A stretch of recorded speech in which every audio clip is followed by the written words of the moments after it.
Hello and welcome. You're watching FYI. I'm Sanjay Kapoor. Now today's program is something that it's around an issue that has been buzzing for quite some time. We're talking about the issue of 5G. Now while all the millennials are wanting to get their hands on 5G as soon as possible, especially in the environment that we're all living in, remember, working from home, schooling from home as well. And then recently came a petition by Juhi Chawla, where she said that this will be the end of us. This is not just carcinogenic, her petition says, but will lead to several other problems, not just in humankind, but in the flora and fauna as well. This entire hearing in the High Court came into news for all the wrong reasons, really, with people actually logging in, fans of Juhi Chawla, and singing along her best of tunes. But that aside, we thought, let's try and decode for you what is this entire 5G phenomena. Is it really as harmful as being talked about in this petition? What cues can we take from WHO, from other countries across the world? So without any further delay, let's get into our explainer. So let's first tell you what is Juhi Chawla's petition all about. Well, she moved to the Delhi High Court saying that no person will be able to avoid exposure 24 hours a day, 365 days in a year, and the levels of radiation coming out of 5G are 100 times greater than what already exists today. Her petition also says that this will threaten to provoke serious, irreversible impact on humankind, permanent damage as well to all on Earth and the ecosystem. The plea currently being heard by the High Court. But before we get into that, that's still sub judice, let's tell you what exactly is 5G. The latest network of wireless technology, 5G, stands for fifth generation, said to be the fastest, the most advanced network out there. 5G really is the future, as they say. And at a time when the world revolves around data, cloud computing, working from home, school from home, who doesn't want fast internet really? So it gets really this fast by producing electromagnetic radiation. It's said to be a game changer because of the sheer speed of transfer, download it provides, and thus the frequency it uses is also much higher. To put it simply, it is said to be revolutionary because, look at this example. To download a 2-hour movie, a 3G network would take about 36 hours. A 4G network would take about 6 minutes. And guess how much 5G will take? 3.6 seconds. And this entire journey from 1G to 5G has happened in a phenomenal time. Let's also sort of jog your memory on that. Remember 1G, in fact, let's begin with that. The first analog cell phone to enter the world. This is what it looked like back then in the days. Then came 2G. New features like SMS, voicemail came on our mobile handsets. Then came 3G, higher data transfer rates, web browsing, image sharing, the much talked about, and the controversial GPS location tracking as well. And then came 4G. We're all on it right now. Broadband delivery, deep web functioning, all got into our smartphone. It really became our life. And now we're all set to get into a 5G mode, the fifth generation of wireless technology. But users will know this as the claims at the moment are it's the fastest, most robust technology that the world has ever seen. This means quicker downloads, much lower lag, significant impact on how we live, work, play. The connectivity benefits of 5G are expected to make businesses more efficient, give consumers access to more information faster than ever before, connecting cars, smart communities, industrial IoT. We'll get into that in the program as well. All of this and our lives are set to revolve around 5G network of the future. But then, what is the status of it here in the country? Well, it's not yet rolled out in India, but Airtel, Reliance, Jio, Vodafone, Idea, they've all been given trial spectrum really, and the network is expected to go live by the end of this year, by the end of 2021.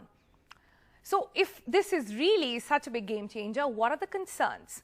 The thing to remember here is this is not the first time these kind of concerns around 5G technology have actually come up. The arguments against them have emerged time and again in several parts of the world, and a whole community of scientists have debated against the technology's implementation, citing it as a health hazard for many. However, there is very limited research on frequencies used in 5G. Basically, the claim is that the mobile phone uses a frequency of 1.8 to 2.2 gigahertz that can cause tissue heating.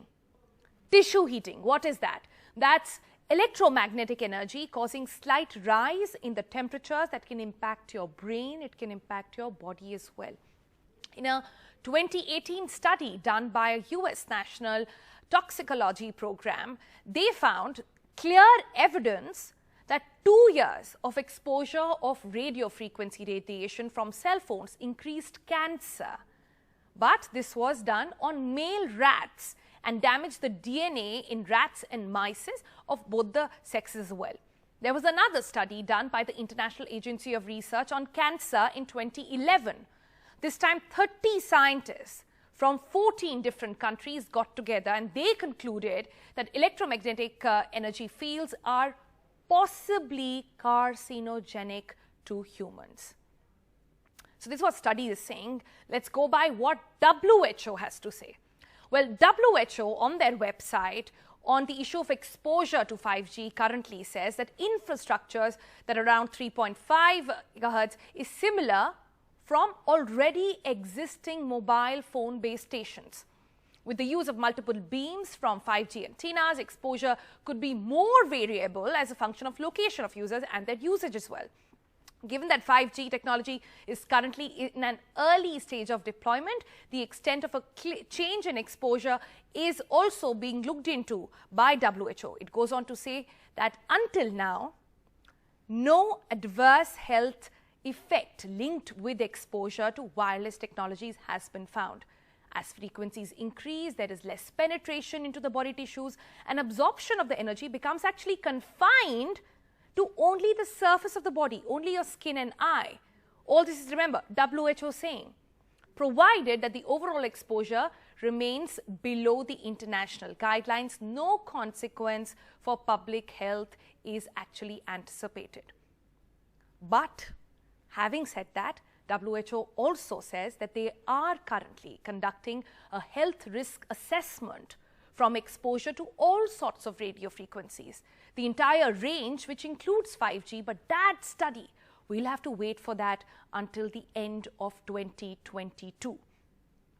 So that's what WHO is saying. We've also got for you a sort of worldview on where all this network is already under use, and this includes most of the countries in the world except one. We'll talk about that on the program as well, but let me first introduce my panel and try and get a perspective from them. We are joined by first Sanjay Kapoor. He is the former CEO of Bharti Airtel. Thank you so much for your time, Mr. Kapoor.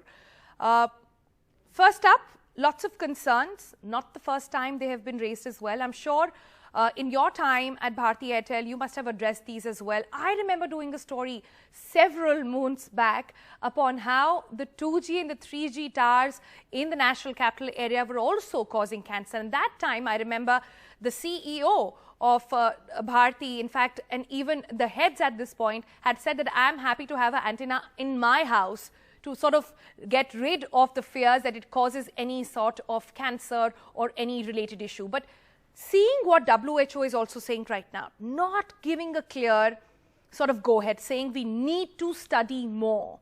Have you studied more? What did you find? So Sonal, you are absolutely bang on that this is an age-old problem. And even during the era of 2G and 3G, we had activists who had raised these issues, not only in India, but in many other parts of the world. And you know, every time the debate came to an end because there was no empirical evidence to substantiate the claims of this causing radiations to an extent where there were harmful or carcinogenic impacts on humans. This was never established. And therefore, the technology kept migrating from one level to another level. But if I can interrupt and say this, 5G is a very different technology. It's not a software upgrade from 4G. This is a different tech altogether. Yes, you know, and I'm sure you appreciate that, you know, we all having been in this industry for over 2 decades, understand what 5G is. In fact, I just wanted to substantiate, I was listening to you as well. It is just not about speed. It is about low latency, and it is about Internet of Things. And let me quickly explain that to you. Yes, high speed is required. As you move on to denser applications, as you start dealing with 4K content and 16K content, we are already at high definition, and we need higher speed at that stage. But low latency is only possible with 5G, which is not possible with 4G. For example, autonomous cars, surgeries which require no latency at all, gamings, which are real-time gamings, and many more applications that will come in. And finally, Internet of Things. We all talk about connected devices, and we'll be surrounded by 20 devices to an individual in times to come. If I was to place 1 million devices in 5 square kilometers, 4G cannot deal with it. 5G can deal with it. So if we really have to migrate to that world of Internet of Things and machine-to-machine learning and so on and so forth, we will really have to migrate to 5G. And therefore, it works on higher frequencies. They are available. You need at least 100 megs of spectrum per operator. But the fact is that somebody will have to develop an empirical evidence where one says that 5G is more harmful compared to 4G, and then take a call to say, okay, this technology we don't need. But I think the train has already left the station. India is a laggard, but all the developed parts of the world, which have a lot more stringent norms on health, etc., have already imbibed this technology. I sit on the board of an international company, and I advise so many companies across the globe. And there they have deployed 5G and have been deploying it for more than a year and a half now. Right? So the trains really left the station over there. So if somebody has to say, no, it's not applicable, they'll have to roll back. And for all you know, most of the 4G eventually will get replaced. Yes, 4G and 5G will work together, but eventually 3G is dead, 2G is dead.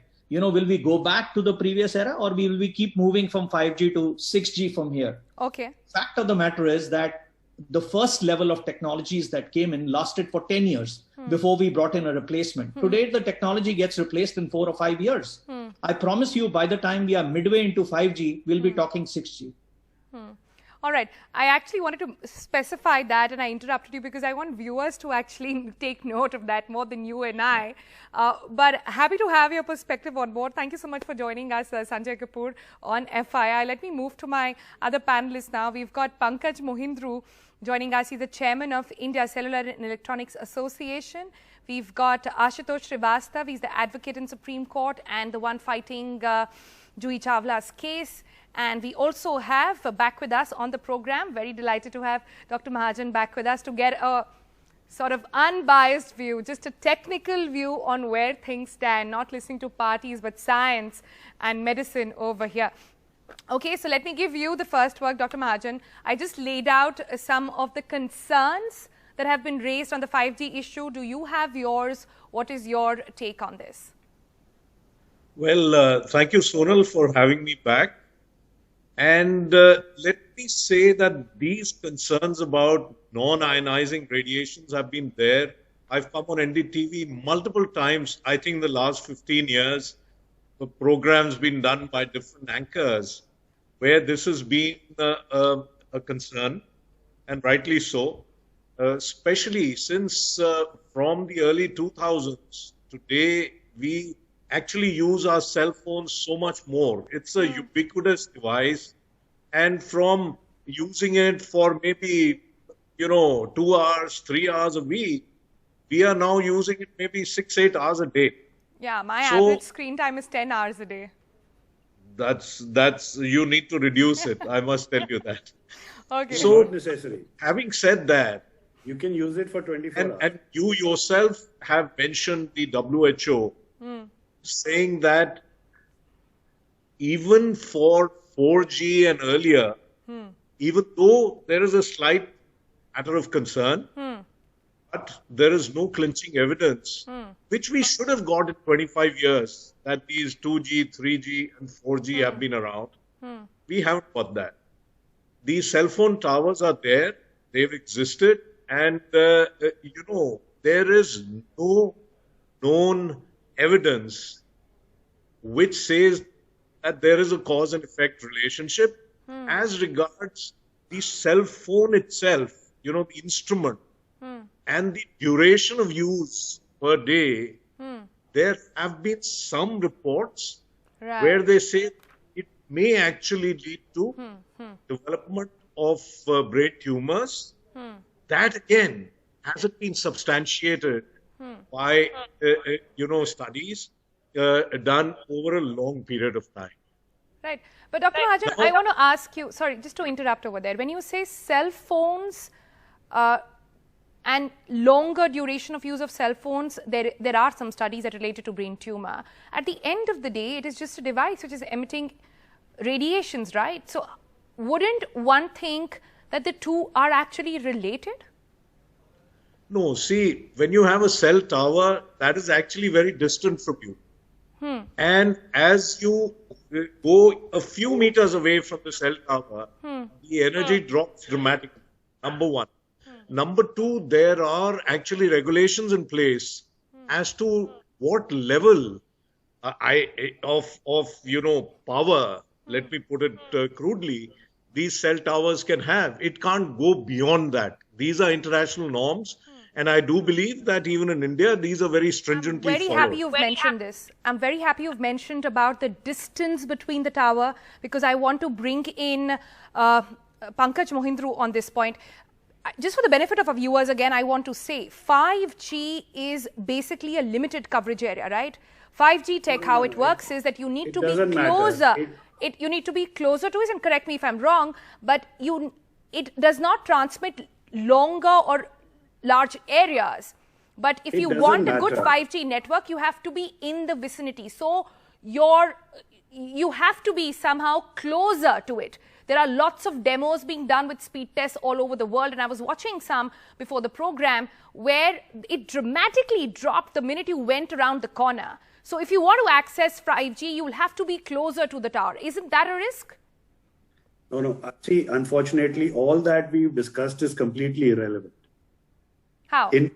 First of all, this is non-ionizing radiation, which doesn't change the cell structure. And the appropriate authority for this is the International Agency on Research on Cancer. Okay. Second is that the two things which radiate, the cell phone and the tower, the International Non-Ionizing Radiation Protection Agency has norms which for mobile phones are 2 watts on 10 grams of tissue. 10 gram is the smallest organ in the body, that is the human eye. And the second is on the towers, that's more complex. Now, in India, we have standards which are 1,000% more stringent, which is only followed in 3 countries in the world, which is the US, South Korea, and Canada, which is that our standard is 1.6 watt of radiation on 1 gram of tissue. So all that we've spoken... And duration? Pardon? And the duration of that? It doesn't matter, because see, in non-ionizing radiation, what happens, non-ionizing radiation is what you get in the microwave oven or in the television, etc. Okay? So this can only marginally raise the temperature. 1.6 watts on 1 gram of is a very tiny radiation. When you are standing next to the microwave oven, you are exposed much more. But what happens is that it raises the temperature. It doesn't change the cell structure. So all that we've discussed about 5G requirements, etc., is all unnecessary.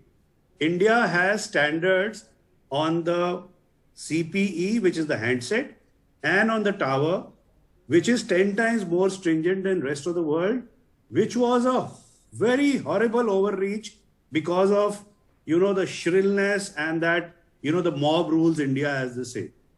Okay. Because of these norms, the designing of phones for India, for example, is a very difficult job.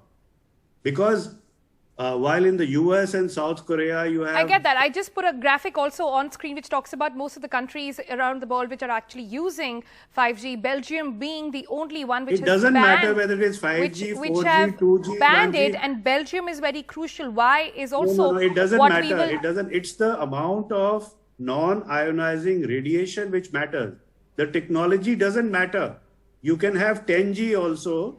No, but I'm not sure if you answer my question on the time of exposure and the duration of exposure and how that's going to change. I don't think you understood fundamentally. But one second. I'll come back to you. I'll come back to you. I quickly have to take a break. I'll come back on the other side, and we'll have some more questions.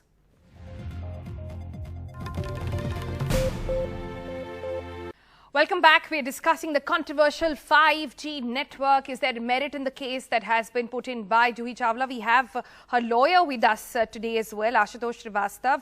Ashutosh, I understand that there have been legal sort of issues being discussed in the court, but I would like you to step away from that for a minute and take us through what exactly is the evidence behind this plea that you've put forward. See, we are talking about a proper research, proper test about, this 5G radiation, and then it should be launched. We are not objecting to the 5G, the launch, but obviously there has to be a proper test conducted so that, because it may cost crores of lives of this country. What are you basing this on? As we know. What is the science that you're basing this on? See, in 2011, as we know that WHO's International Agency for Research on Cancer, they also had reviewed the same, and they had a detailed range of, EMF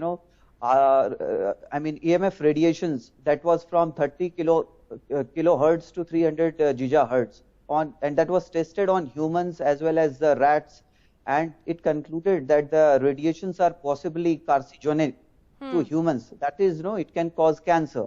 Now, in 2018 also. So you're basing it on the International Agency for Research on Cancer, right? I spoke about it in my explainer as well. Yes. The 2011 study is what you're basing this on. It's completely wrong. What he's saying is erroneous. No, forget what he's saying. Tell me the International Agency for Research on Cancer in 2011, they actually say possibly carcinogenic. Let me explain to you. I want to respond to that. Let me explain to you. IARC, the category 1 is tobacco, alcohol, and 2-3 other products, right? Which means they are definitely carcinogenic. There is a category 2B, right? In which there is coffee, pickles, and this technology. That there is no evidence whether it is carcinogenic or not. So please tell the gentleman not to give canards on a national TV channel, please. No, he's just quoting. You can calm down. I'll explain it. No, he's quoting wrong. He's quoting wrong. He's not wrong when he says. You may have an automobile. I'm happy that you put out the categories over there to get a perspective on that story. But what he's saying is, quick last word to Dr. Mahajan, please. Well, what Mr. Mohendru has said is right, that there are so many so-called innocuous things that are in the list, along with electromagnetic radiation. But also, as the final word, I would say that we live and learn. It's been a long time that this technology has been around, and we don't have evidence as yet. And as the, radio frequency increases, and we get nearer the, infrared, which is really heat, which is the matter.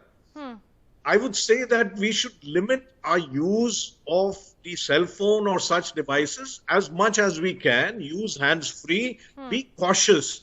We don't have any evidence right now, that is for sure.